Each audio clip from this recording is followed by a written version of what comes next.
Listo, entonces, ay, espérate, sí.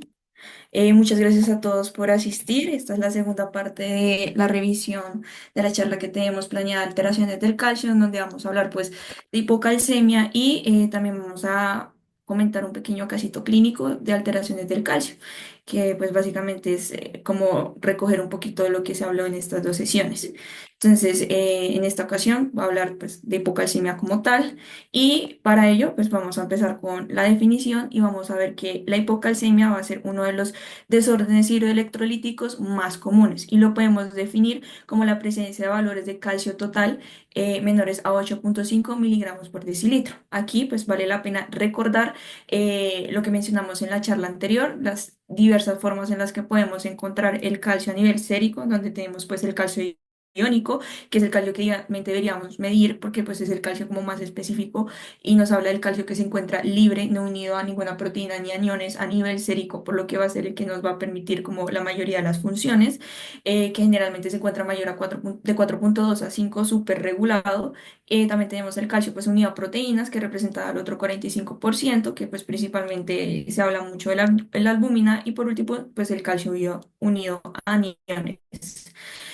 En este contexto, pues hablamos de un calcio total que pues me reúne a los tres calcios que les acabo de mencionar, menor a 8,5 o a un calcio iónico menor a 4,2. Idealmente siempre deberíamos medir el calcio iónico pues para la determinación de una alteración del calcio como tal.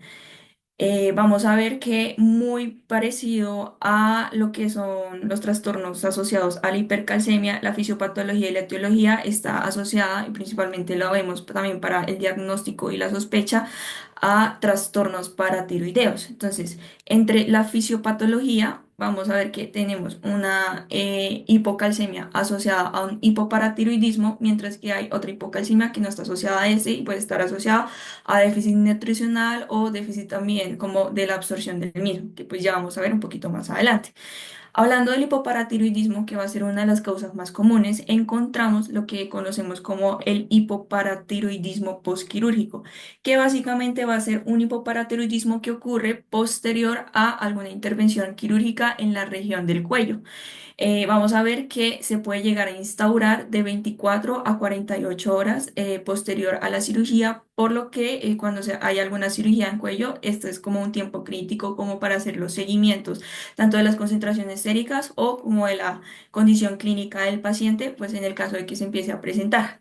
Este puede ser a corto término, pues secundario a algún tipo de daño agudo que ya les voy a mencionar un poquitico más adelante o ya persistente si la alteración en las concentraciones séricas del calcio persiste por más de 6 meses. Entre las posibles causas o las causas que se han descrito en el contexto de un síndrome, una hipocalcemia secundaria, un hipoparatiroidismo posquirúrgico que no sea permanente secundario a una paratiroidectomía iatrogénica en la cual pues a retirar pues las hormonas para las glándulas paratiroideas, por así decirlo, por error, pues se favorecería la instauración de lo que va a ser una hipocalcemia ya pues crónica como tal. Encontramos lo que va a ser el síndrome de hueso hambriento, que es básicamente un síndrome en donde el hueso lo que va a hacer es un aumento en la captación del calcio y esto ocurre principalmente cuando hay una alteración en las concentraciones a las que el cuerpo estaba como acostumbrado a la hormona paratiroidea, sobre todo en el contexto, por ejemplo, de una cirugía de adenoma primario, que pues si nos remontamos a la charla pasada, iba a ser una de las causas principales de hipercalcemia, cuyo manejo pues es la remoción del mismo. También encontramos el edema en la región quirúrgica, en donde se ha descrito que pues, la inflamación de la zona pues, cercana a las hormonas, las glándulas paratiroideas puede llegar a favorecer un cuadro de hipocalcemia, sobre todo pues, de corta duración, que suele mejorar cuando el paciente pues, mejora o se disminuye el edema que se está presentando. Otra de las posibles causas que se describen bastante a nivel quirúrgico es la afectación a nivel como de la irrigación vascular, sobre todo las arterias tiroideas, que me pueden llegar a afectar pues la irrigación de la hormona de las glándulas paratiroideas y por lo tanto la función de la misma. Y el cuarto es una supresión de la paratiroides. Esto también está asociado sobre todo en el contexto de un adenoma primario, cuando ocurre la remoción del mismo, como el paciente está presentando una liberación exagerada de la hormona paratiroidea, principalmente dado por el adenoma puede haber una supresión de la paratiroides secundaria. Y cuando se hace como el retiro de este adenoma, que era el principal productor de la hormona paratiroidea, lo que va a ocurrir es que al estar suprimida la paratiroides va a haber una caída de la hormona paratiroidea y por lo tanto se puede instaurar un hipoparatiroidismo que también va a ser, no va a ser crónico, no va a ser mayor a 6 meses, pero sí va a requerir de un tiempo para que la paratiroides pueda llegar a recuperar su capacidad funcional poco a poco.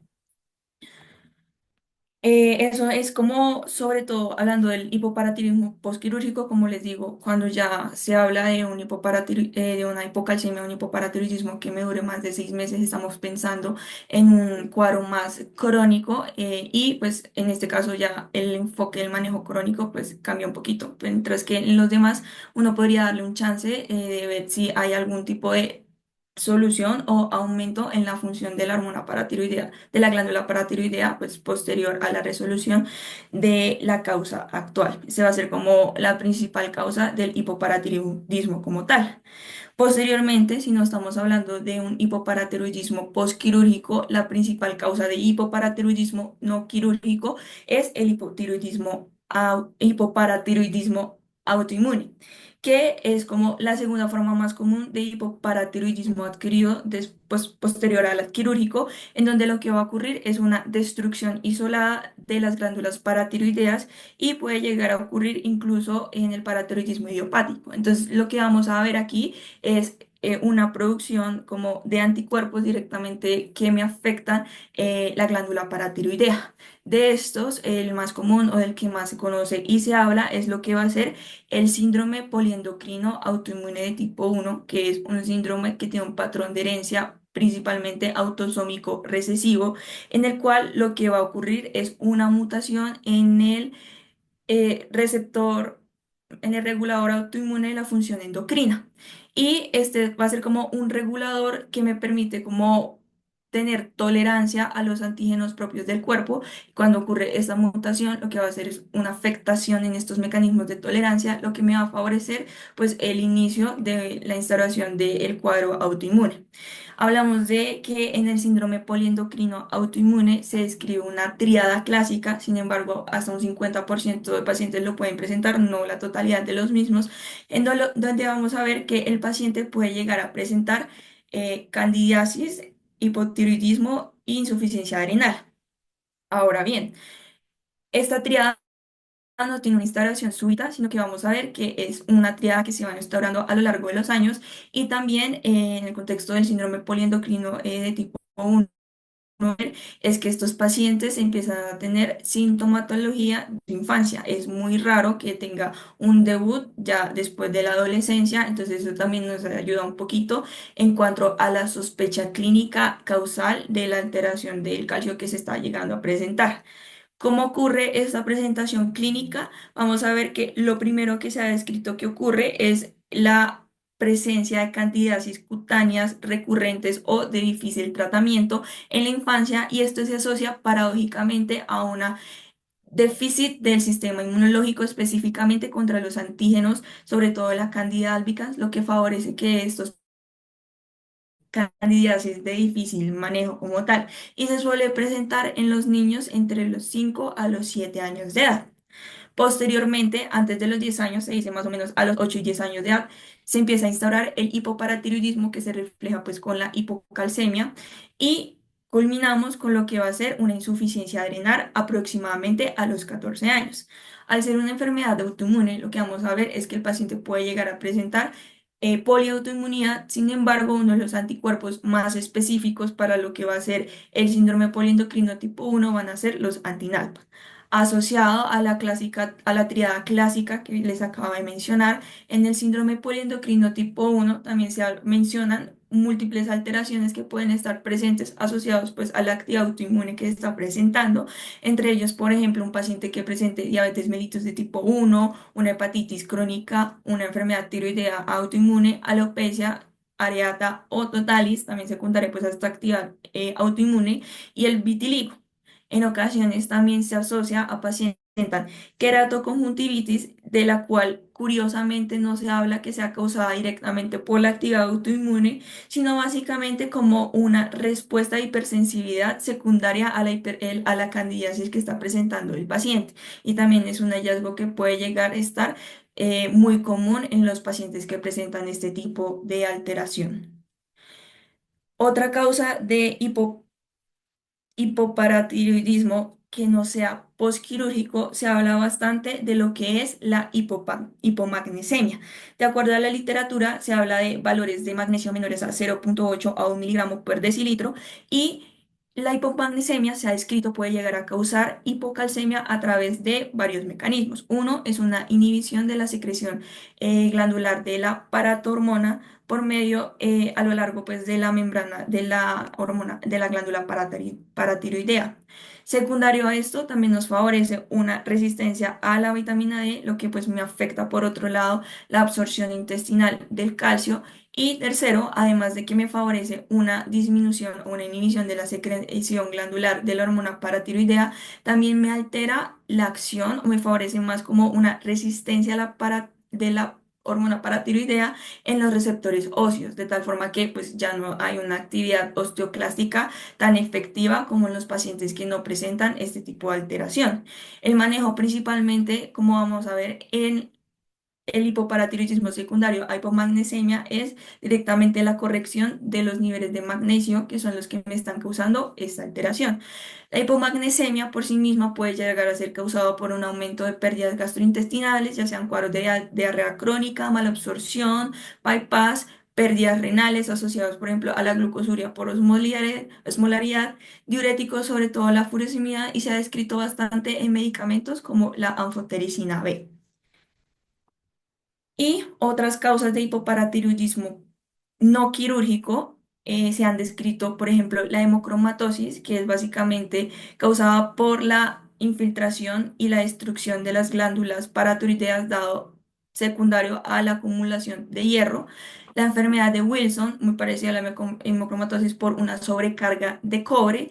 La radioterapia en cuello en pacientes para manejo de malignidad también me ha descrito una disminución en la secreción de la hormona paratiroidea asociada pues, a hipoparatiroidismo, y mutaciones en el receptor de sensibilidad de calcio, que pues si recordamos también de la revisión pasada, es este receptor que se encontraba en las células principales de la glándula paratiroidea, que lo que hacía es que al unirse el calcio al receptor, me activaba la fosforilación a través de GQ y me inhibía o culminaba inhibiendo lo que iba a ser la liberación de las glándulas que contenían hormona paratiroidea que ya había sido producida a nivel mitocondrial. Entonces, lo que va a hacer esta mutación es un aumento en la función de este receptor, por lo tanto, disminuyéndome la liberación de la hormona paratiroidea.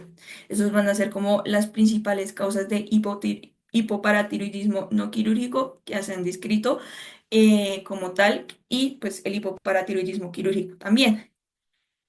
Asociado, se habla también de un trastorno asociado a la resistencia a la hormona paratiroidea, que se conoce como un hipoparatiroidismo, que es un desorden complejo que se presenta con múltiples subtipos. Hablamos de tipo 1A, 1B, 1C, 2, incluso pseudo hipoparatiroidismo, y se va a caracterizar con la presencia de hipocalcemia e hiperfosfatemia, y pues es secundario también como alteraciones genéticas como tal del paciente. Vamos a ver que se ha llegado a describir también un fenotipo, el fenotipo AJO, que se presenta principalmente en el fenotipo específicamente pseudoparatiroidismo, que es este que encontramos acá, que es básicamente la presencia de una alteración en el crecimiento, entonces pacientes con estatura baja, braquidactilia en manos y pies, incluso calcificaciones subcutáneas. Esto también es otra causa como de hipocalcemia secundaria a un pseudoparatiroidismo, en donde no hay como tal una disminución de la paratormona como tal, pero sí una disminución en la función de la misma.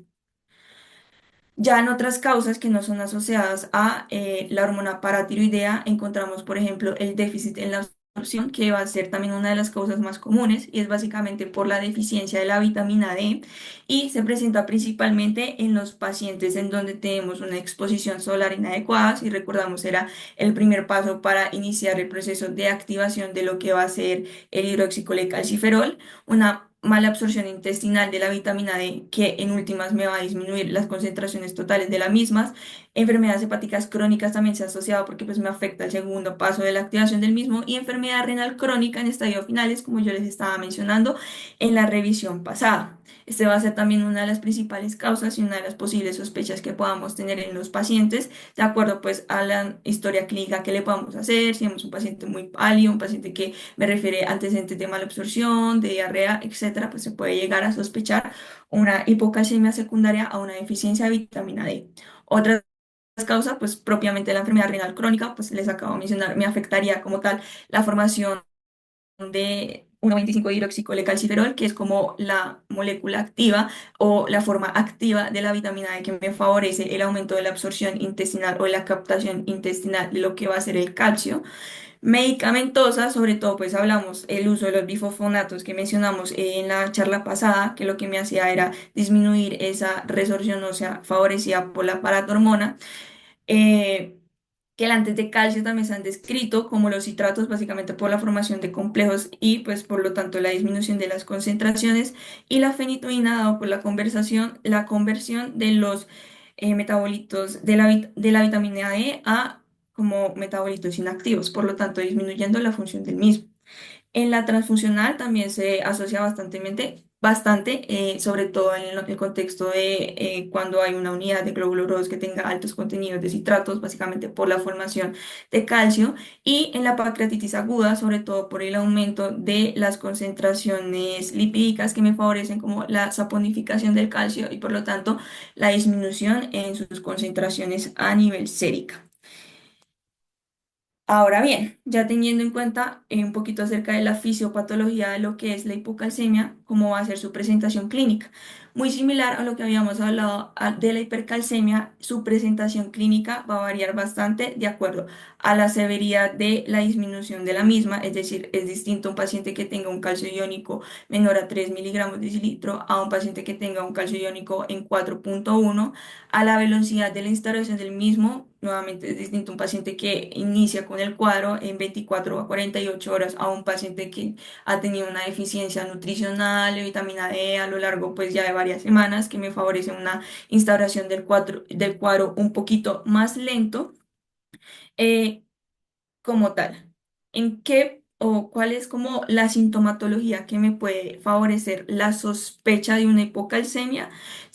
La hipocalcemia se va a caracterizar por la presencia de una irritabilidad neurovascular y es neuromuscular, y esto es secundario a un aumento en la excitabilidad neuromuscular entre los sistemas que se pueden llegar a encontrar afectados. El paciente puede llegar a referir parestesias en los dedos o en los pies, incluso tetanía. Idealmente, pues los pacientes que inician con la sintomatología pueden empezar a referir, por ejemplo, parestesia perioral.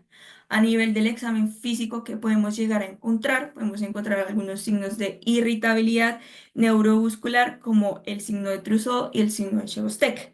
¿En qué consiste cada uno?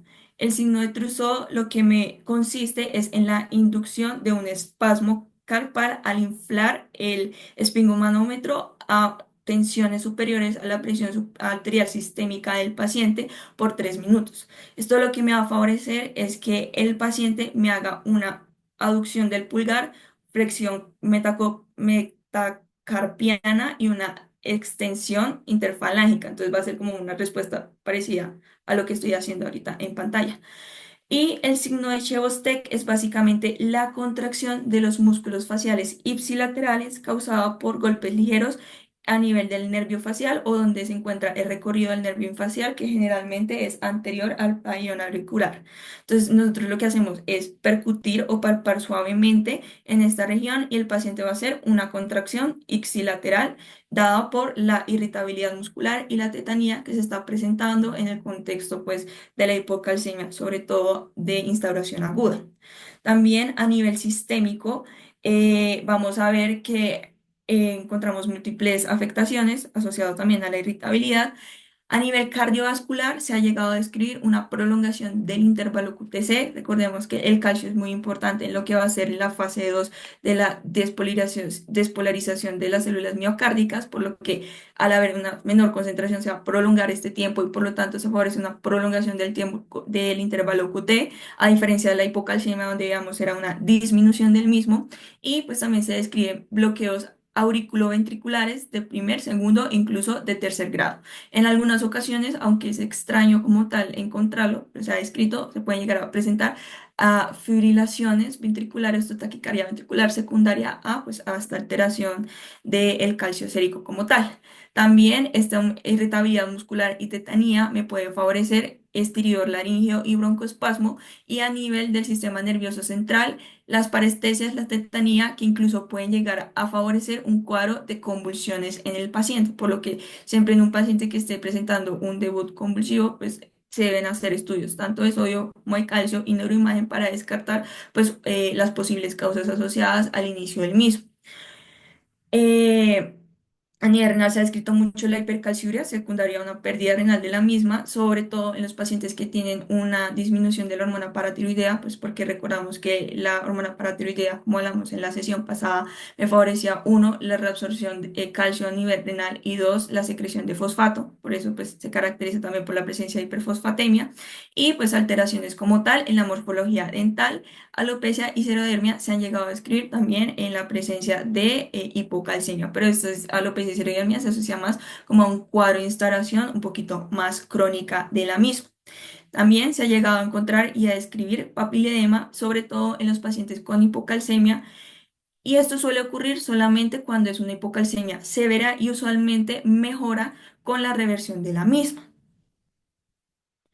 ¿Cómo vamos a hacer el diagnóstico de la hipocalcemia como tal? También muy similar al como el enfoque diagnóstico de la hipercalcemia. Lo primero que deberíamos hacer es la confirmación del valor que se está teniendo. Claramente, si es un paciente muy sintomático cuyo calcio total estaba muy disminuido, menor a 7,2, menor a 7 como tal, se puede iniciar el manejo de la reposición de calcio intravenoso al mismo tiempo que se está como confirmando el diagnóstico a través de calcio corregido, que pues como les mencioné la semana pasada, es a través de la albúmina. Sin embargo, no es tan confiable, sobre todo en pacientes con alteración o enfermedad renal crónica, y la literatura ahorita no lo recomienda tanto como pues se hacía antes, o el calcio iónico, que es como tal el gol estándar. Sin embargo, pues es complejo de solicitar en algunos lugares dado el valor que puede llegar a costarle pues al sistema como tal. Pero pues la indicación principal de las guías en este momento es hacer la confirmación del diagnóstico, idealmente y principalmente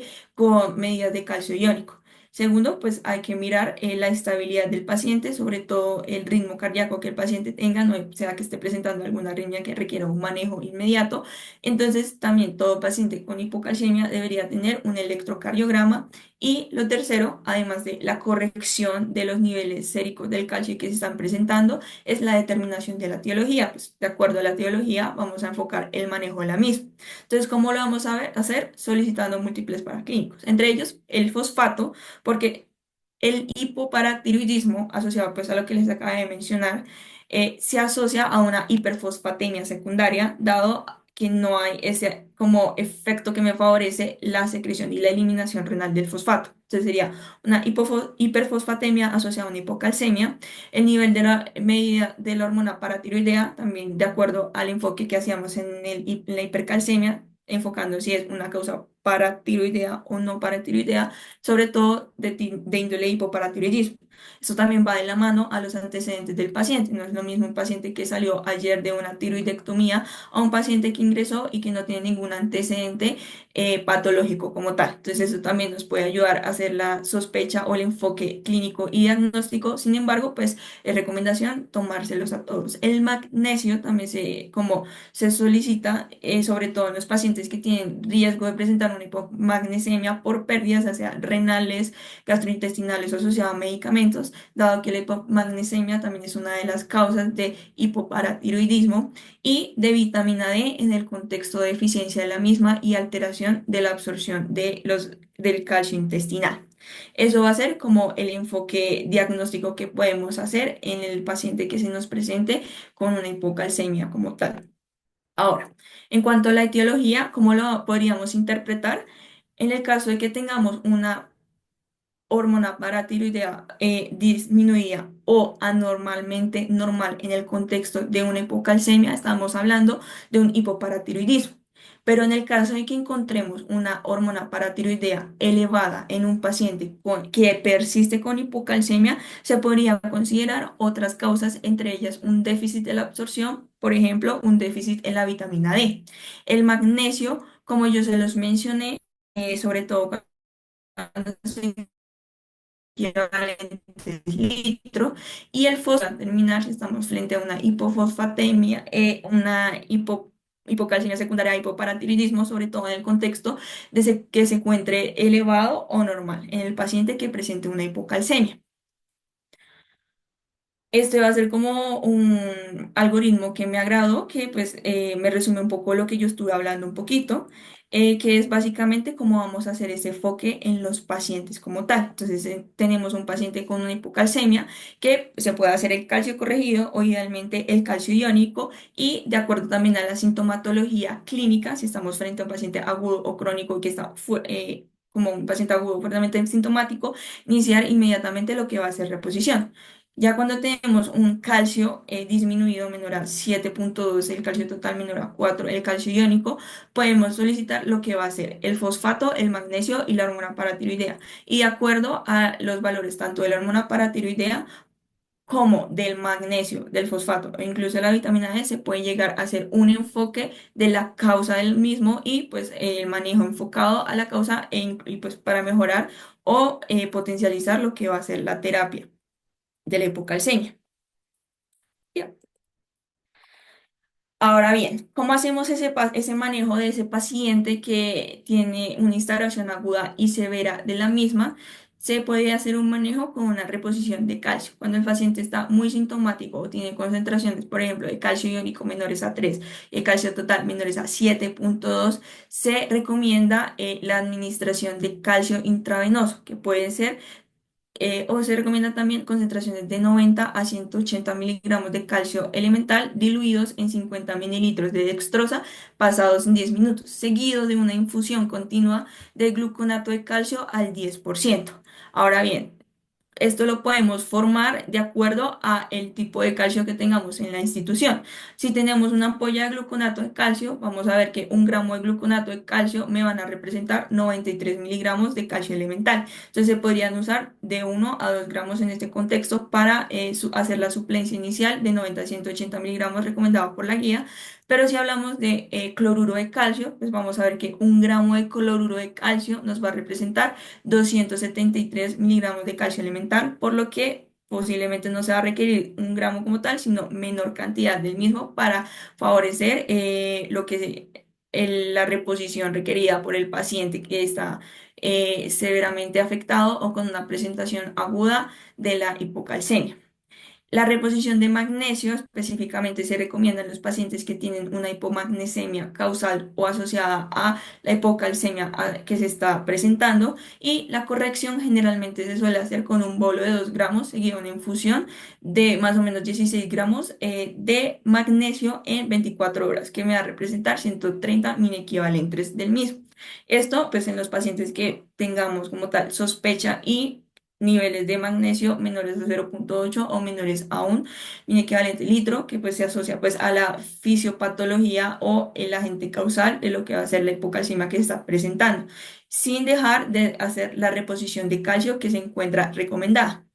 Ahora bien, esto es como el manejo agudo, pero de acuerdo a la causa que se haya tenido, pues de acuerdo a los niveles de hormona paratiroidea, de los niveles de magnesio, fosfato y vitamina D, se pueden hacer otras terapias tanto a nivel agudo como a nivel más crónico para ya la estabilización como tal del paciente.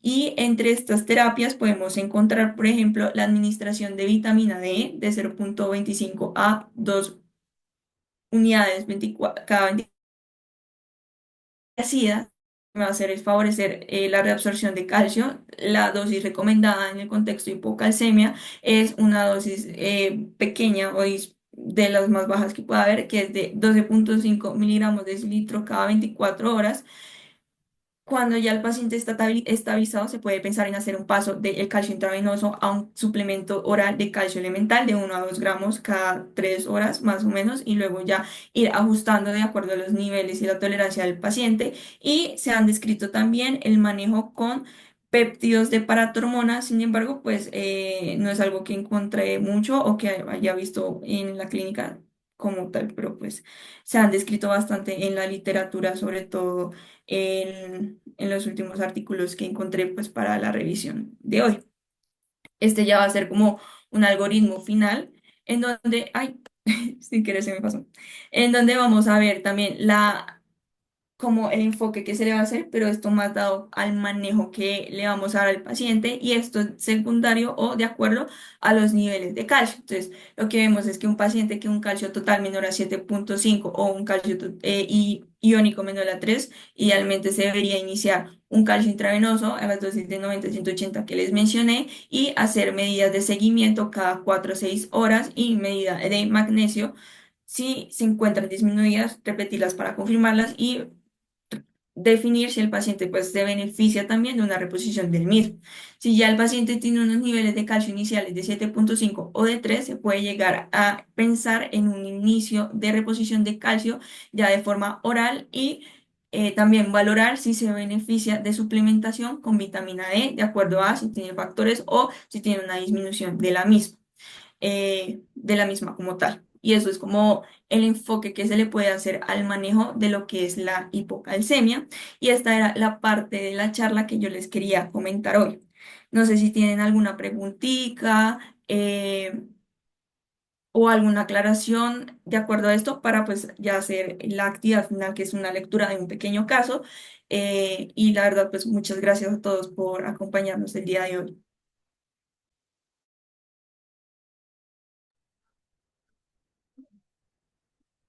Hola, buenas noches. ¿Ahí me escuchan? Hola, doctor. Sí. Hola, ¿cómo vas? Pues nada, Juli, felicitarte nuevamente. Me parece que pues, la revisión está muy completa.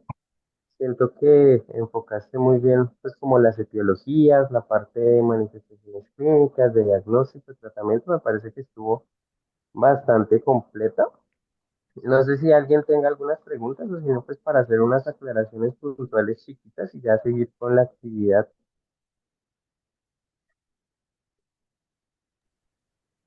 No, doctor.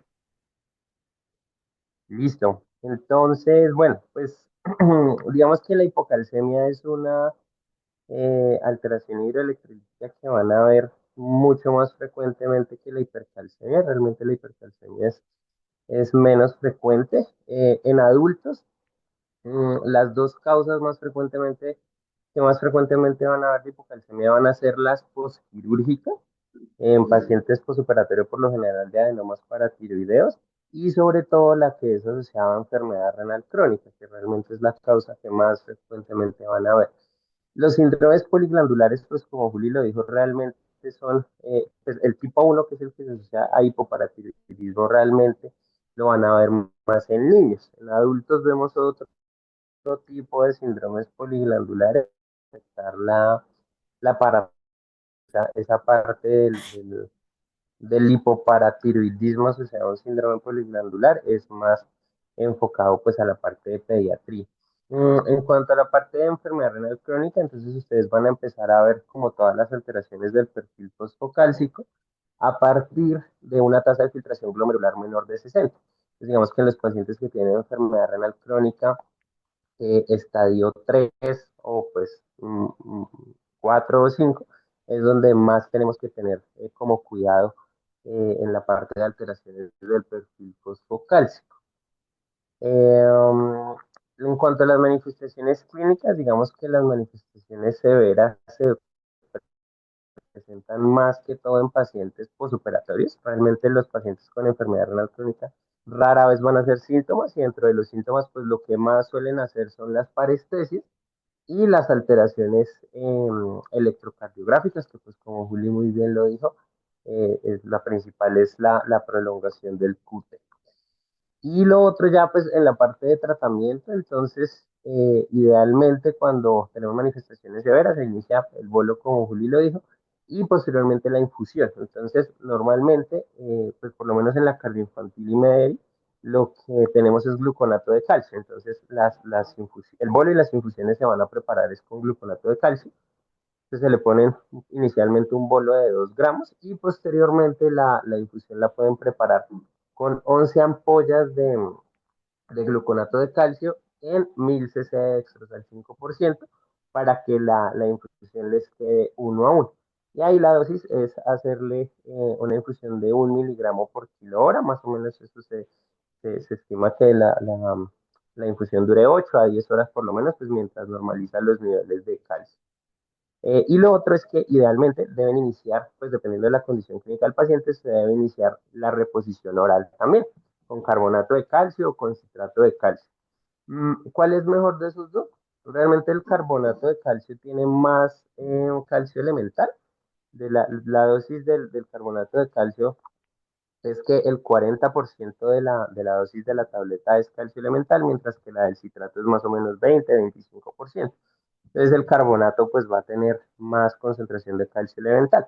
La desventaja, digamos, que tiene el carbonato es que son tabletas más grandes, que a veces son mal toleradas por los pacientes, pero pues idealmente habría que darles ese. Si no lo toleran, pues también se les puede dar el citrato de calcio, que igual pues también tiene una buena reposición. Y la ventaja es que este pues por lo general viene con presentaciones de vitamina D. Entonces, esos pues son útiles sobre todo en pacientes con enfermedad renal crónica, donde la causa de la hipocalcemia sea pues por un déficit de vitamina D. Y ya, pues esas serían ahí como las aclaraciones adicionales, pero pues de resto muy bien, Juli, felicitaciones. Gracias, doctor. De verdad, muchas gracias por acompañarnos hoy.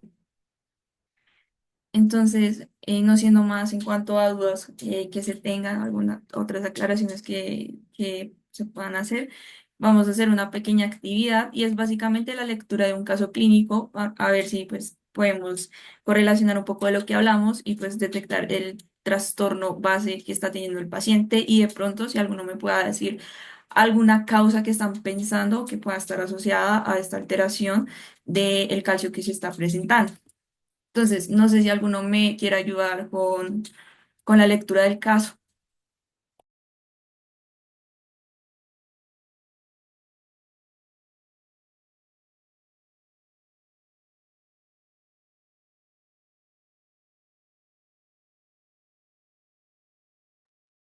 Perdón, ¿me escuchan? Sí, Ok, bueno, paciente masculino de 12 años con un cuadro de 3 semanas de evolución de malestar general, anorexia y dolor abdominal.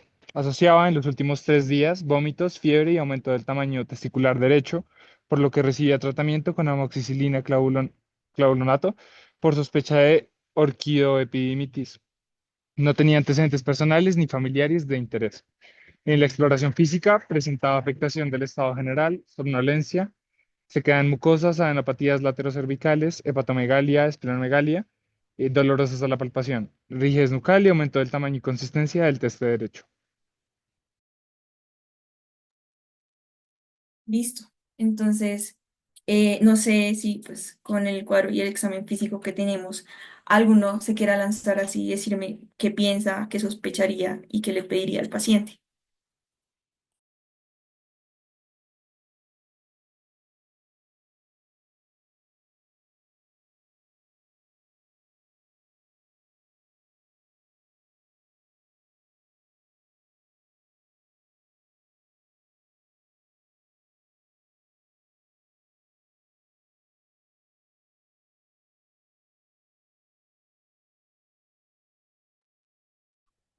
Silvana, si quieres, ayúdanos ahí con el caso, ¿qué opinas? Bueno, pues me llama la atención que tenga hepatomegalia, esplenomegalia. Por esa parte, pues yo le pediría un perfil hepático, pues también le pediría imágenes como, ay, otras, como una ecografía abdominal. Además, las adenopatías laterocervicales podría indicarme también que esté cursando un proceso infeccioso, pues de lo que, como ya venía el manejo pues no se sabe muy bien tamaño del testículo derecho, pero no dice por una, sí, por una orquioepidemitis. Entonces, pues también le pediría un hemograma, le pediría pues electrolitos de base, y no sé qué más.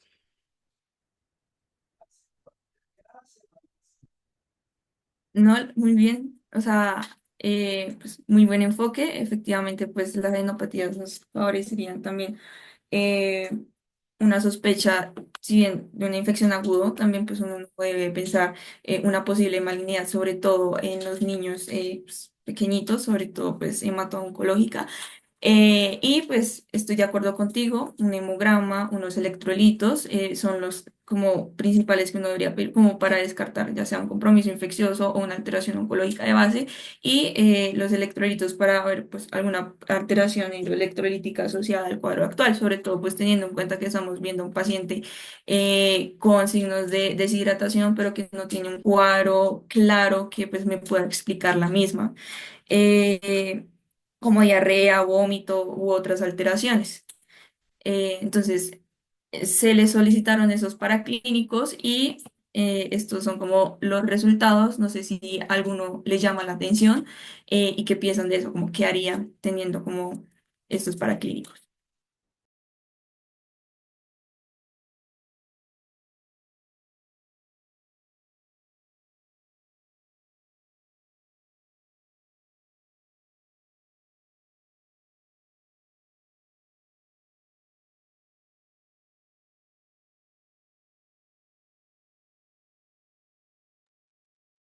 ¿Qué opina Isabela Beltrán? Buenas noches. No, pues estaba revisando los paraclínicos y por lo que veo, haciendo una lectura rápida, pues el paciente tiene aparentemente una anemia normocítica. Estaba revisando también que la BSG está elevada y el INR también. Ahí va más o menos. Quería ver, bueno, la creatinina está normal, la albúmina está disminuida. Yo pensaría que ese paciente, pues así nada más mirando para clínicos, tiene como una alteración hepática o algo por el INR y por la albúmina. Mm, y voy a seguir mirando lo demás.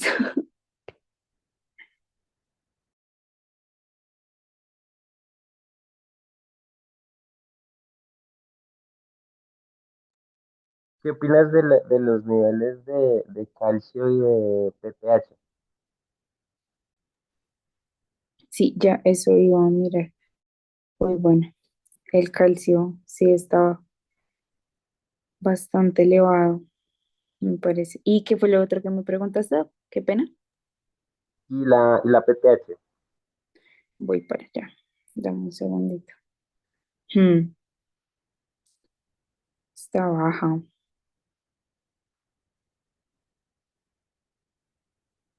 Sí, pues la PTH está disminuida bastante. Entonces tiene ahí una hipercalcemia, ¿cierto? Ujú, sí, sí, señor. ¿Dependiente o independiente de PTH?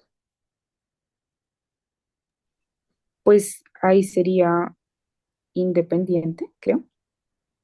Sí, exacto. Entonces, acuérdense que las hipercalcemias dependientes de PTH van a elevar tanto la PTH como el calcio. Y en las independientes, entonces, pues ahí ya hay que ir a buscarle. Entonces, si de pronto tenga alguna enfermedad granulomatosa o algún tumor que esté generando algún mecanismo humoral que pueda estar generando pues esa hipercalcemia. Exacto. Entonces, en este contexto, pues estaba pensando bastante en que el paciente estaba presentando una hipercalcemia maligna secundaria a un mecanismo humoral por el aumento de la proteína como relacionada con la paratormona. Sin embargo, pues estuve buscando y no hubo como un registro de si se le tomó o no se le tomó, pues, pero sería importante como realizarlo, pero sí quedaron en que se iba a hacer la biopsia como tal que hicieron de forma aguda, pues hicieron la corrección de la hipercalcemia que se estaba presentando, que no sé si ustedes se acuerdan cuál era el primer eslabón o el primer paso para el manejo de una hipercalcemia severa. y estaba muy asociado a un hallazgo en específico que teníamos en el examen físico. La administración de líquidos. Exacto, entonces lo primero que se debe hacer como tal es la reposición de la deshidratación que se está presentando y ya después de administrar esta reposición, iniciar también los bifosfonatos, que sería también el pilar del manejo en el contexto agudo.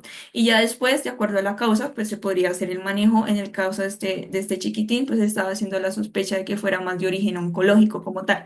Pero siempre recuerden que el manejo agudo de una hipercalcemia severa siempre se inicia con la reposición de líquidos, porque es un paciente que se va a presentar deshidratado de base.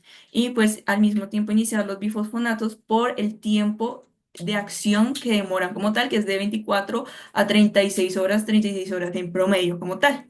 Y listo, este era el caso que yo les quería traer, se los traje de hipercalcemia, porque pues hipocalcemia lo acabamos de mencionar y pues queda un poquito encima, y quería ver si hipercalcemia les había quedado un poquito claro, si había algunas dudas, pero la verdad, muchas gracias por asistir, no sé si hay alguna duda o alguna otra aclaración que quieran hacer, de resto pues de verdad, muchas gracias por todo. Muchas gracias. Muchas gracias. Muchas gracias, Juli, y a todos por la Gracias a ti, asistencia. doctor. Listo, entonces no siendo más, nos veremos el próximo martes con nuestra siguiente actividad académica. Bueno, que estén bien, buenas noches. Gracias, Gracias. doctor. Gracias.